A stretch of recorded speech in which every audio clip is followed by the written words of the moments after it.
Here we are again with the World Crisis Radio. Keep up with all of it at tarpley.net. So that's the question of the locks on the Monongahela River. Remember, these locks were invented in their present form by none other than Leonardo da Vinci, and the Canal du Midi, the canal between the Mediterranean and the Atlantic, one of the great works of Jean-Baptiste Colbert back in France in the late 1600s. You let this collapse, as we're told in this interesting article. We've got about 60% of U.S. grain exports go by barge, and 20% of coal exports, or coal used for electrical generation, go by barge. So now we're left with this terrible situation. What's the answer? Well, the broad answer is organize an alternative to Obama, challenge him in the Democratic primary, and challenge the reactionary Republicans. So that's the political side of it. But in terms of an immediate fix, what is there? Well, the immediate fix is the scandals, right? We know the Larry Sinclair dossier. We know the Blagojevich and the Rezko dossier, and then we know the birth certificate dossier. You know, this week, as the Republicans were reading the Constitution in the House, we had this interesting woman, a heckler, who came forward and said that the part about the natural-born citizen applies to everybody except Obama, except Obama, except Obama, as she was dragged away. She was screaming it, and of course the liberal news commentators are scandalized. But again, as even Chris Matthews admitted last week, we have not seen the real birth certificate, and there's this entire other question of the naturalization of Obama in Indonesia. When Congressman Boehner was interviewed on NBC last night, January 6th, he was asked by Brian Williams, do you believe that Obama is a citizen?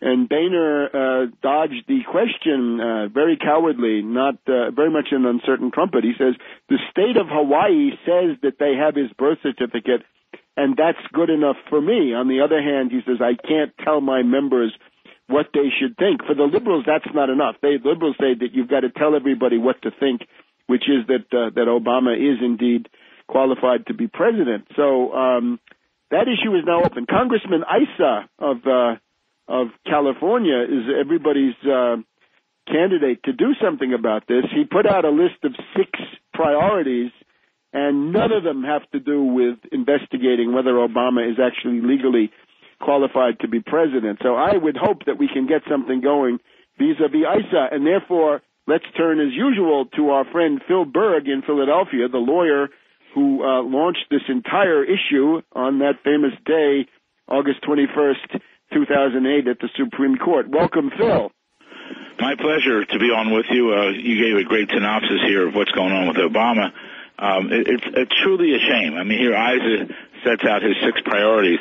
He has to be aware of this. So we're drafting up a petition for people to sign. It'll be up shortly on our website, which is obamacrimes.com, OBAMACRIMES.com.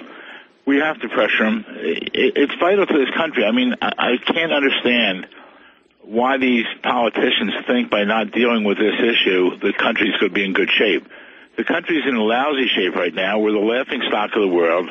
Our people around the world know that Obama is a fake, a phony, a fraud. It's the biggest hoax against the United States of America in over 234 years. I mean, it just is outrageous.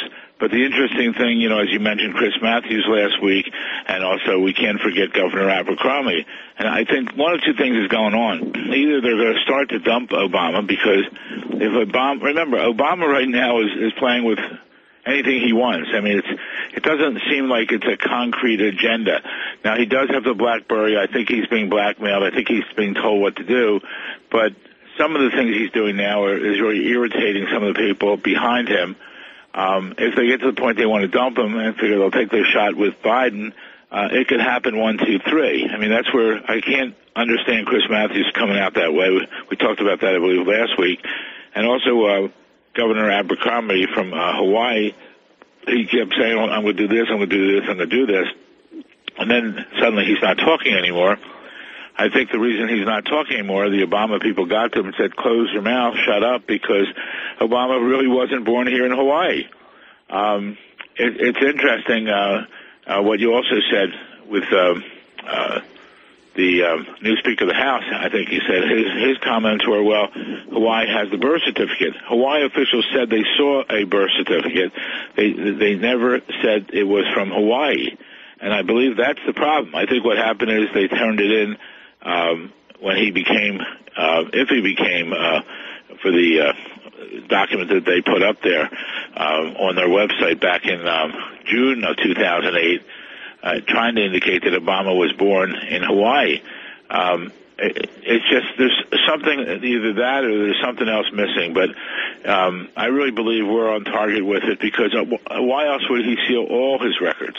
You know, he sealed his college records. He sealed everything. You know, everything about him is sealed, and that does not make sense. So we're going to pressure ISA. We're going to get on that very shortly here. And I think the American public has to say, stop thinking, well, what does this mean? It means the tearing apart of the U.S. Constitution. They read the Constitution, you know. My mom even quotes that I heard on there, you have to be natural born, and that's when that woman yelled out. She said, how come they're not investigating that? And they're not investigating that because they really think that all of us are fools. We're not fools. But we just need the truth. One of these days, further blackmails will occur. I'm not sure who's blackmailing them right now, probably the powers that be in this country. But when China or Cuba or Russia or how about Iran gets hold of this stuff, we're in real trouble at that point. Absolutely. But there is the one interesting thing in the question from Brian Williams to the distinguished speaker Boehner in this interview on NBC on, I guess, Tuesday night, that there are 12 Republican congressmen sponsoring this bill, which makes it mandatory to clear these things up if you want to run. And, of course, that now becomes an issue, right? If you want to get on the ballot in New Hampshire and Iowa, you've got to do that this year now, right? Those things are coming up about a year from now. We'll have the New Hampshire primary, the Iowa caucus coming before that. So if they could get that bill going, that would be another thing. Although that doesn't say anything about Obama, it does pose this barrier to Obama's attempt for a second term. I just think, Bill, we should try to put that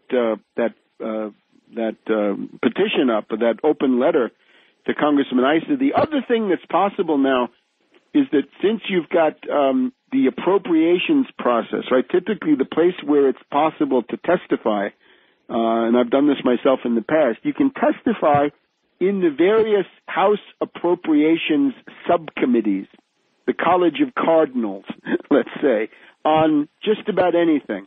And you can get a 5-minute hearing, and then that becomes congressional testimony. So it might be possible to go before one of these subcommittees. It's typically one or two congressmen that are there, right? This is a long-standing institution. It might be possible to go in there and bring to their attention in some more official way this problem, right? Because the way you call Congress to deal with an issue is to go there and testify. And this is the one area where it's possible to testify as a self-starter. You can say, I'd like to testify. Please let me come and testify. I will have to talk to you off air on that. That sounds very interesting. What would be really nice if Isaac was having some on small committee, I doubt he will, but if Isaac does, and then I slip in and testify there. But there we go. Anyway, we've got to get that issue front and center, because as far as I can see, this is our only hope. Otherwise, it's going to be Rivlin and Ryan. It's going to be Obama dealing with Boehner, and the American people are going to get shafted. We'll see you next week, Phil. Okay, thank you. And we'll be back next week on World Crisis Radio. We wish everybody the best for Epiphany, belated wishes for Epiphany, and for the new year. We'll see you next week.